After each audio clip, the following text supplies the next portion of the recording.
स्वागत है दोस्तों आपका अपने YouTube चैनल सरल किताब में। आज हम लोग इंजीनियरिंग मैकेनिक्स के अंतर्गत देखेंगे resultant of two unlike parallel forces. दो अनलाइक पैरेलल फोर्सेस का रिजल्टेंट हम लोग फाइंड आउट करेंगे और जो अनलाइक फोर्सेस हैं वो कैसे होंगे, अनइक्वल इन मैग्नीट्यूड, मतलब उनका जो मैग्नीट्यूड होगा वह अलग अलग होगा। प्रीवियस लेक्चर में मैंने बताया था कि जो दो लाइक पैरेलल फोर्सेस थे उनका रिजल्टेंट हम लोग कैसे फाइंड आउट करें और जो रिजल्टेंट की लोकेशन है वह कहाँ पर होगी। यह इतना सब कुछ हम लोगों ने प्रीवियस लेक्चर में डिस्कस किया था। जिन लोगों ने प्रीवियस लेक्चर नहीं देखा है उन लोगों के लिए लिंक ऊपर आई बटन में और वीडियो के डिस्क्रिप्शन में अवेलेबल है, आप लोग जाके देख सकते हैं। तो चलिए आज के इस लेक्चर की शुरुआत करते हैं।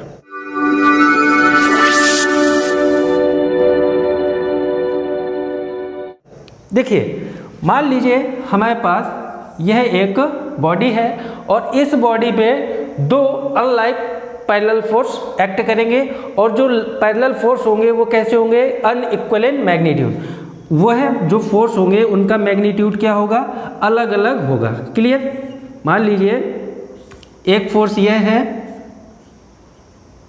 और एक फोर्स यह है। क्लियर। अब इन दोनों फोर्सों का जो मैग्नीट्यूड है वह क्या होना चाहिए, अलग अलग होना चाहिए, क्योंकि अनइक्वल मैग्नीट्यूड के लिए हम लोग रिजल्टेंट फाइंड आउट कर रहे हैं। तो इसको हम लोग क्या मान लेते हैं, यह हमारा F1 है और ये फोर्स आपका F2 फोर्स है। यह हमारा मान लें F1 A पॉइंट पर लग रहा है और F2 आपका B पॉइंट पर लग रहा है। क्लियर है।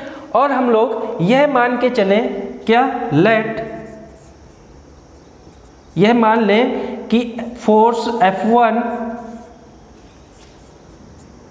Is greater than F2। यह हम लोगों ने मान लिया है कि जो हमारा F1 फोर्स है वह F2 से क्या है, बड़ा है। ठीक। अब देखिए इन दोनों बलों का जो रिजल्टेंट होगा वह हम लोग यह मान लें कि इन दोनों बलों का जो रिजल्टेंट है वह इस पॉइंट C पर एक्ट करेगा, रिजल्टेंट R। क्लियर। यह हमने दोनों बलों से बाहर क्यों लिया है यह मैं जब आपको पूरी कैलकुलेशन बता दूंगा, बाद में यह डिस्कस होगा कि हमने इस रिजल्टेंट को बाहर क्यों लिया है। अभी आप लोग यह मान के चलें कि इसको हमें बाहर लेना है। क्लियर है। अब हम लोग क्या करें, किसी एक पॉइंट के अबाउट, मान लीजिए एक पॉइंट क्या है O, किसी एक पॉइंट के अबाउट F1 बल और F2 फोर्स दोनों का क्या करें, मोमेंट ले लें। तो हम लोग क्या करें, फोर्स F1 और फोर्स F2 का पॉइंट O के अबाउट मोमेंट ले लें। तो क्या लिखेंगे, moment of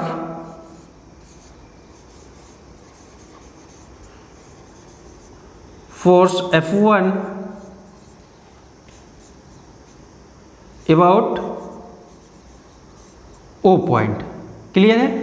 about O point कितना आएगा, देखिए फोर्स F1 का O पॉइंट के अबाउट मोमेंट लेंगे तो कितना आएगा, फोर्स कितना है F1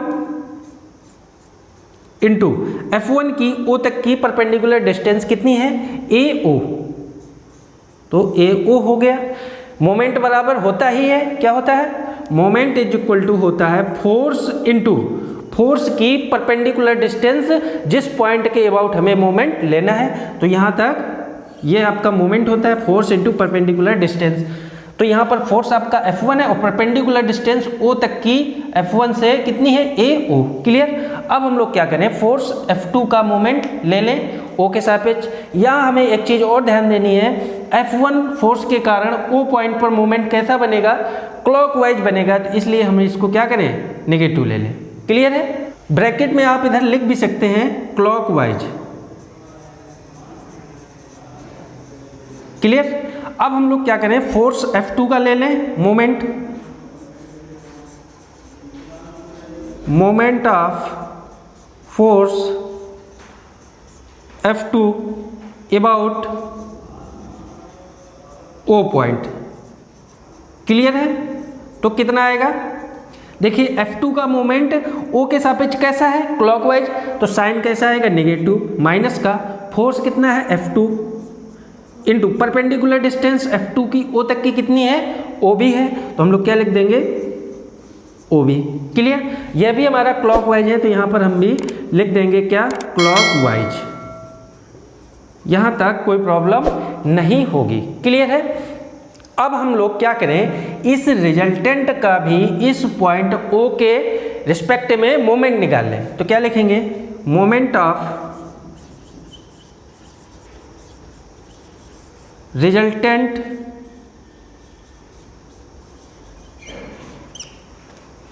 are about O point, about O point. Clear है? कितना आएगा देखते हैं। आर का ओ पॉइंट के अबाउट मोमेंट कितना आएगा, फोर्स कितना है आर, इंटू आर की ओ तक की परपेंडिकुलर डिस्टेंस कितनी है, ओ सी है, तो क्या लिख देंगे ओ सी। Clear?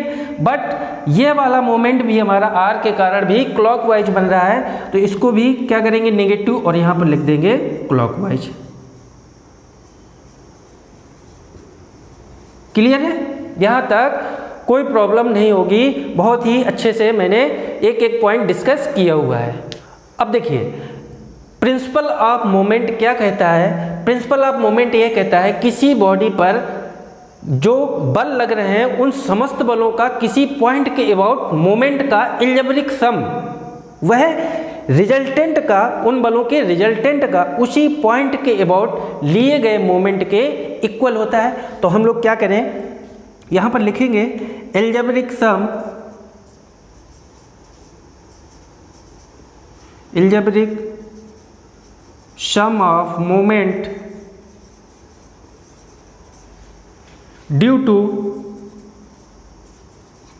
Force F1 and F2, force F1 and F2। आप लोग बिल्कुल परेशान ना हो कि मैं ये इंग्लिश में लिखवा रहा हूँ। आप लोग जैसे जैसे प्रैक्टिस करेंगे वैसे वैसे ये इंग्लिश समझ में आने लगेगी। इंग्लिश कोई बहुत बड़ी चीज़ नहीं है, मैं भी एक यूपी बोर्ड का ही स्टूडेंट रहा हूँ। देखिए, अगर आपको हायर एजुकेशन में जाना है, बीटेक, एमटेक, पीएचडी कुछ भी करनी है, वहाँ पर सारा सब कुछ आपको इंग्लिश में ही देखने को मिलेगा, वहाँ पर हिंदी कुछ भी नहीं होता है। तो इसलिए आप धीरे धीरे प्रैक्टिस करना शुरू कर दीजिए कि हमें मोस्टली इंग्लिश वर्ड यूज करना है। क्लियर? हालांकि मैंने कुछ भी नहीं लिखा है जो आपको समझ में ना आए, इसमें स्पष्ट लिखा है एल्जेब्रिक सम ऑफ मोमेंट, जो मोमेंट है उसका बीजगणितीय योग ड्यू टू के कारण फोर्स F1 एंड F2। तो कितना आ जाएगा, इज इक्वल टू, यहाँ पर कितना आएगा, माइनस का F1 इंटू AO। क्लियर? और माइनस का F2 इंटू OB। क्लियर है? इसको हम लोग क्या दे दें, इक्वेशन फर्स्ट। अब यह किसके इक्वल होगा, रिजल्टेंट का इसी पॉइंट O के सापेक्ष लिए गए मोमेंट के इक्वल होगा। तो क्या करें, इक्वल हम लोग कर दें। तो यहां पर हम लोग लिखेंगे फ्रॉम प्रिंसिपल ऑफ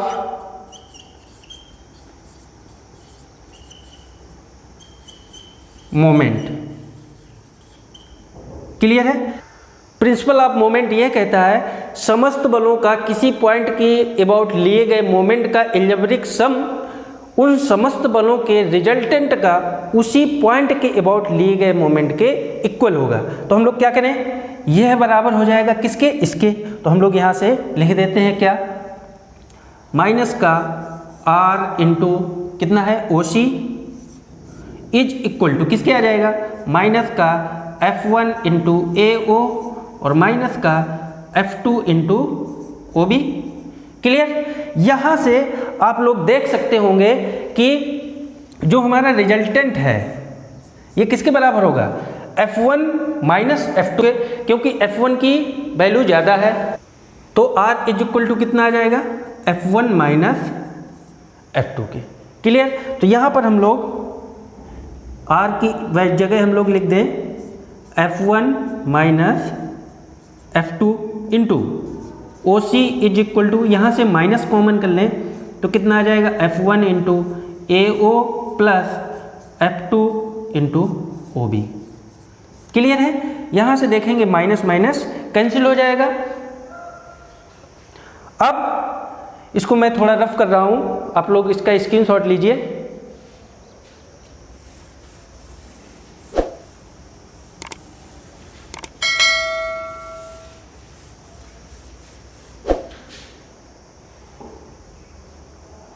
अब देखिए यहाँ से हमारे पास कितना बचा है, OC का अंदर मल्टीप्लाई करवा दीजिए तो कितना आएगा F1 into OC minus F2 into OC is equal to F1 into AO plus F2 into OB। Clear है, यहाँ तक कोई प्रॉब्लम नहीं होगी। अब देखिए हम लोग क्या करें, F1 एक साथ कर लें और F2 एक साथ कर लें, तो इधर क्या आ जाएगा F1 इंटू OC, इसको इधर लाएंगे तो ये कितना हो जाएगा माइनस का F1 into AO is equal to ये कितना आएगा F2 into OB plus F2 into OC के। क्लियर है, यहाँ से हम लोग F1 कॉमन करें तो कितना आएगा OC माइनस AO और इज इक्वल टू यहाँ से हम लोग F2 कॉमन कर लें तो कितना आएगा OB प्लस OC के। ठीक, अब देखिए यहाँ पर आप लोग देख रहे होंगे OC माइनस AO को क्या लिख सकते हैं, OC माइनस AO। अगर OC में AO घटा दें तो हमारे पास कितना बचेगा, AC बचेगा, तो इसको क्या लिख देंगे F1 इंटू AC। क्लियर है, इज इक्वल टू यहाँ से कितना आएगा F2 इंटू, अब देखिए OB प्लस OC है, OB हमारा यहाँ से यहाँ तक है और OC है, OC इतना है, तो इसको जो ऐड करेंगे तो कितना आएगा BC आ जाएगा, तो यहाँ से हम लोग इसको क्या लिख सकते हैं BC। क्लियर है, अगर हम लोग यहाँ से F1 अपॉन F2 निकालें, क्लियर है, तो कितना आ जाएगा BC अपॉन AC के आ जाएगा। यहाँ तक कोई भी प्रॉब्लम आप लोगों को नहीं होगी बिल्कुल भी, क्योंकि स्टेप बाय स्टेप आप लोग चलते चले आ रहे हैं।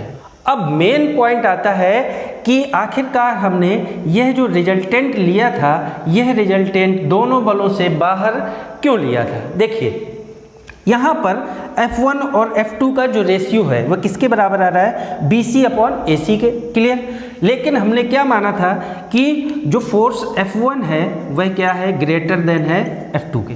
क्लियर, तो इन दोनों का जो रेशियो आएगा वो क्या होगा, एक से ज़्यादा होगा। क्लियर, अब देखिए यहाँ से अगर हम लोग BC अपॉन AC को देखें, क्लियर है, BC अपॉन AC को देखें, ठीक, तो जो BC अपॉन AC की जो वैल्यू होगी ये पॉजिटिव कब आएगी, मतलब एक से ज़्यादा कब आएगी, जब AC आपका BC की तुलना में क्या हो, कम हो। इसका मतलब BC जो होगा वह क्या होगा, ज़्यादा होगा, AC आपका कम होगा, तभी यह रिजल्टेंट ये क्या हो रहा है, दोनों बलों से बाहर जा रहा है। नहीं समझ में आया, फिर से देख लीजिए। मान लीजिए AB बराबर कितना था, हमने 4 मीटर मान लिया। क्लियर, और यहाँ से AC जो होगा ये क्या है, मान लीजिए हम लोग कितनी मान लें, 2 मीटर। क्लियर, अब देखिए जो BC की वैल्यू है, BC बराबर कितना आएगा, AB प्लस AC, ये कितनी आ जाएगी, 6 मीटर। क्लियर है, अब देखिए BC अपॉन AC की अगर वैल्यू निकालें हम लोग तो BC की वैल्यू कितनी है, 6 अपॉन AC की जो वैल्यू है कितनी है, 2 मीटर। तो ये BC क्या है, यह एक बल से रिजल्टेंट तक की दूरी बता रहा है। तो यहाँ पर आप लोग देख रहे होंगे जो रिजल्टेंट है वह क्या है, दोनों बलों से बाहर लग रहा है, और किस डायरेक्शन में है, मतलब किधर है, जो फोर्स ज़्यादा है उसकी तरफ हमारा रिजल्टेंट एक्ट कर रहा है। तो उम्मीद करता हूँ यह टॉपिक जो था कि टू अनलाइक पैरेलल फोर्सेस का जो रिजल्टेंट है वह कैसे निकालेंगे जो अनइक्वल इन मैग्नीट्यूड में है, यह आप लोगों को क्लियर हो गया होगा। अब हम लोग सेकंड केस में देखेंगे कि resultant of two unlike parallel forces जो कि होंगे कैसे, इक्वल इन मैग्नीट्यूड। उन दोनों बलों का जो मैग्नीट्यूड होगा वह क्या होगा, सेम होगा। तो चलिए नेक्स्ट टॉपिक की शुरुआत करते हैं। हमारे पास 2 इक्वल मैग्नीट्यूड के पैरेलल फोर्स हैं, वो भी कैसे हैं, अनलाइक है, उनका हमें रिजल्टेंट फाइंड आउट करना है। तो देखिए कैसे निकालते हैं हम लोग। मान लीजिए कोई एक ये बॉडी है और इस बॉडी पर एक फोर्स यहाँ पर लग रहा है F और दूसरा फोर्स यहाँ पर यह लग रहा है F। अब यह दोनों फोर्स आपस में क्या है, पैरेलल हैं, और जो इनके बीच की डिस्टेंस है वह क्या है, ऑलवेज कांस्टेंट रहेगी, तभी पैरेलल होंगे। इनकी जो डायरेक्शन है वह क्या है, अपोजिट है, इसलिए ये फोर्स क्या है, आपके अनलाइक फोर्स है। क्लियर है। देखिए मान लें अगर हम लोग इन दोनों बलों के जो बीच की दूरी है वह कितनी है, L। क्लियर। और यह फोर्स F इस पॉइंट A पर लग रहा है और यह दूसरा वाला फोर्स इस B पॉइंट पर लग रहा है। तो हमें इन दोनों बलों का रिजल्टेंट फाइंड आउट करना है, आखिरकार इनका रिजल्टेंट क्या होगा। देखिए मैं बता दूं, अगर किसी भी बॉडी पर दो इक्वल मैग्नीट्यूड के अनलाइक फोर्स मतलब विपरीत डायरेक्शन में बल कार्य कर रहे हों जो आपस में कुछ दूरी पर हों, तो वह दोनों बल मिलके एक कपल का निर्माण करेंगे।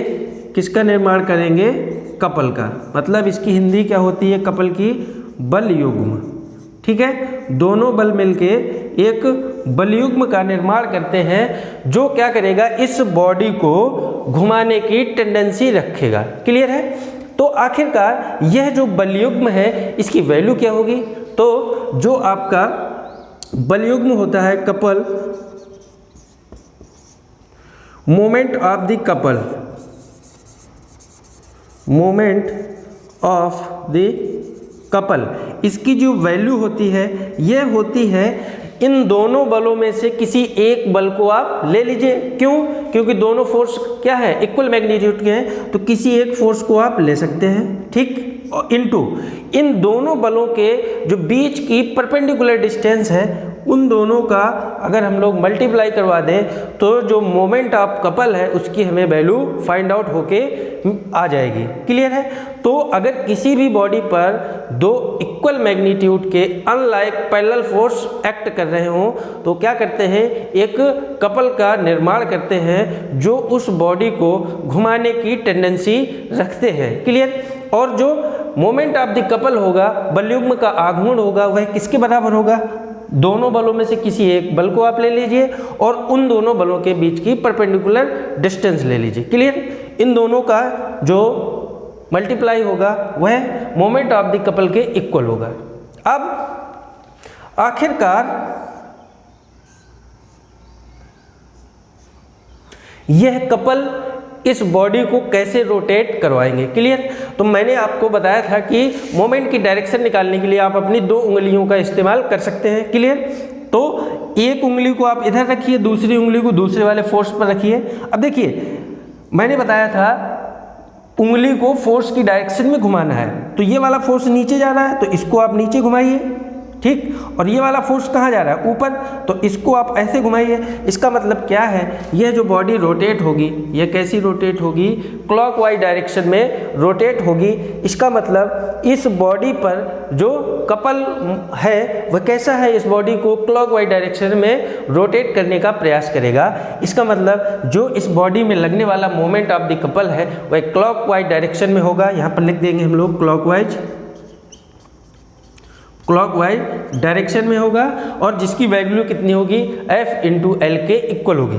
बात करें इसकी यूनिट की, यूनिट कितना होगा, फोर्स का यूनिट हम लोग जानते हैं क्या होता है, न्यूटन, और लंबाई का यूनिट मीटर, तो इसका यूनिट क्या हो जाएगा, न्यूटन इंटू मीटर हो जाएगा। क्लियर।